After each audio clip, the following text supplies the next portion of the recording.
Hello again, everyone. Edwin Learnard back once again.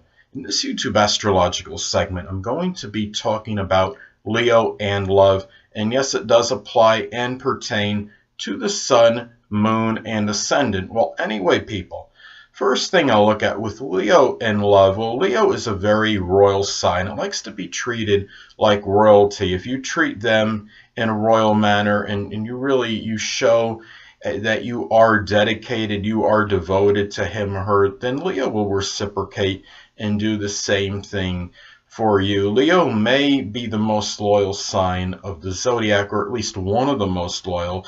Leo is a fixed sign, and Leo in a relationship can help somebody that is not necessarily as fixed or really it may lack some direction. Leo will do whatever they can to help that person in that regard. Leo can be really very benign, very benevolent. They are very giving.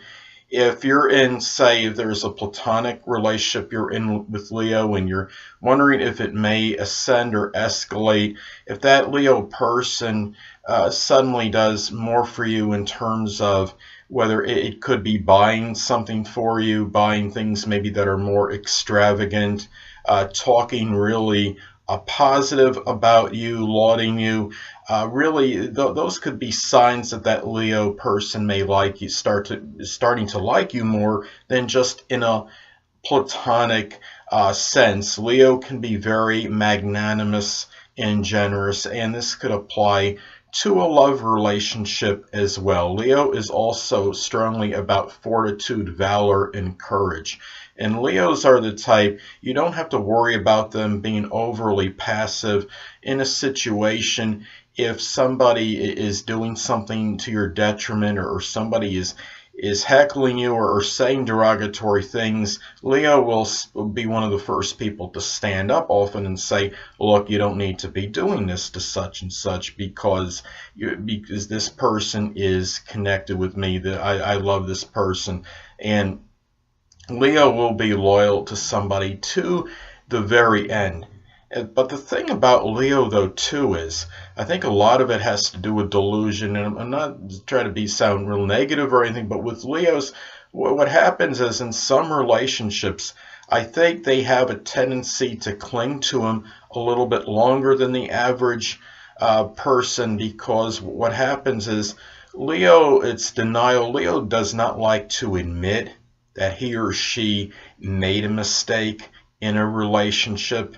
And what happens is I think it's this pride gets in their way a lot. They don't want to say, well, this person was to my detriment. This was not the right choice. They don't want to acknowledge that he or she necessarily made the wrong choice. So Leo will often prolong a relationship for that reason. However, if Leo does experience something very devastating in a relationship, and it's something that they feel that the partner did that was so reprehensible, and there's no there's really no forgiveness involved in this, then Leo can walk away at that point and may never talk to that person again due to the pride being hurt.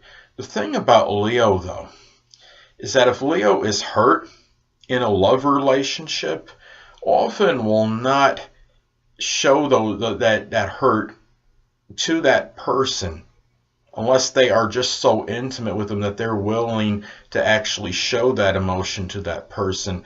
Because keep in mind, and often in a solar or natal chart, the zodiac sign Cancer will fall on the 12th house, and those emotions that are conveyed may often be shown in seclusion and in solitude. Now, what it could be an indicator, though, if a Leo is really at that plateau with you in terms of love, when they start showing the feelings more, those emotions, and crying in front of you, then I think that could be an indicator right there that the Leo person can really strongly be interested in you. Say if you felt that you liked him or her, or that person liked you to some degree, but it was really kind of between that platonic and romantic stage, well, that's a sign where it might escalate and go to a higher level if that does happen. So anyway, Another thing too is if you're in a love relationship with Leo, and as far as like doing something for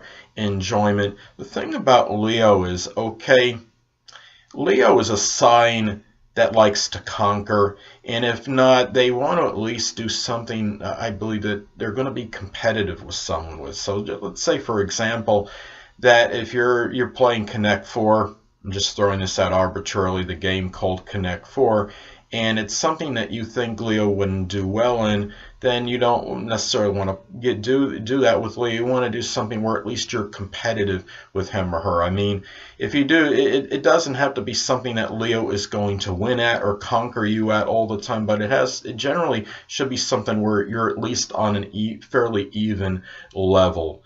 Because Leo, really, of all the signs of the zodiac, I don't think really likes to lose. And along with Aries, Aries is a sign associated with leadership. It is the first sign of the zodiac, so Aries as well.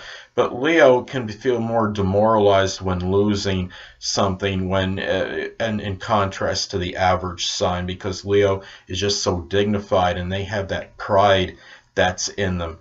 Now, the thing about Leo, too, though, is that keep in mind if you're in a relationship with Leo, Leo is very gregarious and extroverted. And if you're a sign that's more introverted, if your personality is such that that's more introverted, there can be a little more of a problem, because Leo may like to go out and do things a lot. And if you say your zodiac sign, you have Cancer prominent in your chart, or Taurus, and you're more of a homebody, it may not work for that reason. But you have to keep in mind that Leo is a very outgoing personality.